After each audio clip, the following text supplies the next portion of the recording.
Sempre que instanciamos um objeto através do operador new, nós fazemos chamada ao construtor da classe que define aquele objeto. Então, o construtor ele é um método especial que é utilizado para definir o comportamento inicial de um objeto. Acontece que, às vezes, o construtor pode não ter sido definido na classe. Nesse caso, todos os atributos do objeto são inicializados com o valor padrão null. Então, no exemplo que nós vimos, nós não temos construtores nem na classe pessoa e nem na classe conta. Portanto, os valores iniciais de todos os atributos são inicializados com o valor null. Porém, nós podemos construir o comportamento inicial do objeto pessoa ou do objeto conta.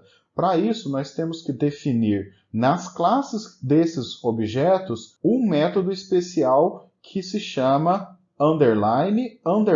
_construct. Se nós escrevermos, então, dentro desse método uma lógica de programação, essa lógica será executada toda vez que for instanciado um novo objeto daquela classe. Nós podemos, então, utilizar esse método para dar valores iniciais, por exemplo. Nós podemos, lá na classe conta, definir que o saldo inicial de uma conta é 0 e que a conta, por exemplo, não está cancelada. O destrutor ou finalizador é um método especial, assim como o construtor, só que, ao contrário do construtor, ele é chamado automaticamente quando o objeto ele é desalocado da memória. Então, nós podemos utilizar o destrutor para finalizar conexões com bancos de dados, apagar arquivos temporários, fazer uma limpeza da memória, etc. Para a gente fazer acesso ao destrutor de um objeto, nós podemos, por exemplo, atribuir o valor null para aquele objeto ou retirar aquele objeto da memória utilizando a função unset, ou o destrutor de todos os objetos que foram criados no programa, ele também é chamado quando o programa ele é naturalmente finalizado, ou seja, quando o script PHP chega ao seu final. Para descrevermos o comportamento de um destrutor na linguagem PHP, nós temos que escrever o método especial com o nome _destruct. Então, nesse método, nós podemos descrever o que deve ser realizado toda vez que um objeto daquela classe for desalocado da memória.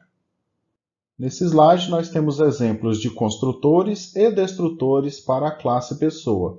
Então, para escrever o construtor da classe pessoa, considerando que daqui para cima existe o restante do código da classe pessoa, na linha 15 eu vou escrever o construtor da classe pessoa, ou seja, o método que será automaticamente executado toda vez que eu instanciar um novo objeto da classe pessoa. Nessa linha, então, nós estamos dizendo que toda vez que for instanciado um objeto do tipo pessoa, eu tenho que passar uma lista de parâmetros para instanciar esse objeto. E essa lista de parâmetros contém o código, o nome, a altura, a idade, o nascimento, a escolaridade e o salário. Então, quando for passado esses parâmetros para a classe, o objeto será automaticamente instanciado com seus atributos já previamente definidos. Ou seja, o valor que for passado no primeiro parâmetro vai ser alimentado no atributo código, o valor que for passado no segundo parâmetro vai ser alimentado no atributo nome, o valor que for passado no terceiro parâmetro no atributo altura e assim consecutivamente. Então, esse é um exemplo simples para construtor que nada mais faz do que alimentar os atributos iniciais do objeto que estiver sendo criado. Como exemplo de destrutor, nós temos que somente será escrito na tela uma mensagem objeto, uma chamada ao atributo nome desse objeto e a palavra finalizado seguido de uma quebra de linha em HTML. Note que como eu estou dentro da classe, para eu fazer o acesso a um atributo dessa classe, eu tenho que utilizar essa pseudo-variável aqui que se chama this. Da variável this quer dizer que eu quero acessar um atributo dessa própria classe, ou seja, da classe em questão. Então, sempre que a gente utilizar essa pseudo-variável aqui this, eu estou fazendo uma referência a uma variável ou um atributo que está dentro dessa própria classe, que no caso aqui seria o nome dessa pessoa.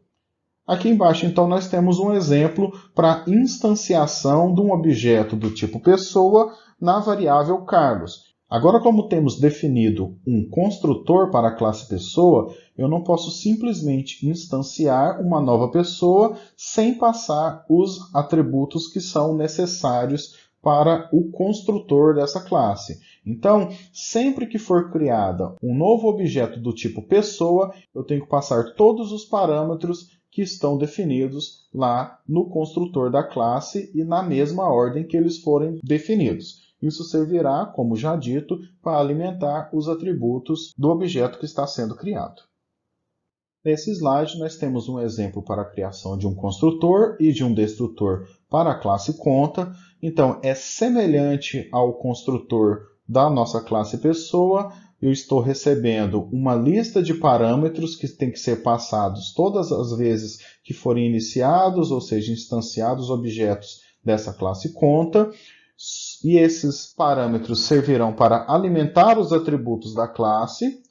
Eu estou também fazendo um acesso a alguns métodos dessa classe. Por exemplo, após fazer a alimentação dos atributos, eu estou fazendo uma chamada ao método depositar desta mesma classe, por isso que eu tenho o cifrão des, ou seja, dentro do construtor da classe conta, eu estou fazendo uma chamada a um outro método dessa mesma classe. E, na sequência, está mudando o valor do atributo cancelado para falso. O destrutor funciona de maneira similar ao destrutor da classe pessoa, só que com a diferença de que, além de imprimir uma variável que é própria dessa classe, eu estou imprimindo uma variável que é própria dessa classe, porém faz referência a uma outra classe que é um objeto do tipo pessoa, que seria o titular dessa conta, que será passado toda vez que for instanciado um objeto do tipo conta. Então, sempre que eu for criar um objeto do tipo conta, por exemplo, aqui, eu tenho que passar a agência dessa conta, qual que é o código dessa conta, qual que é a data que essa conta foi criada, qual que é a variável que armazena um objeto do tipo pessoa, que será o titular dessa conta, qual é a senha dessa conta e qual que é o saldo inicial dessa conta. Esse saldo inicial, então, será utilizado na hora que for chamada aqui a função depositar para dar o saldo inicial da conta.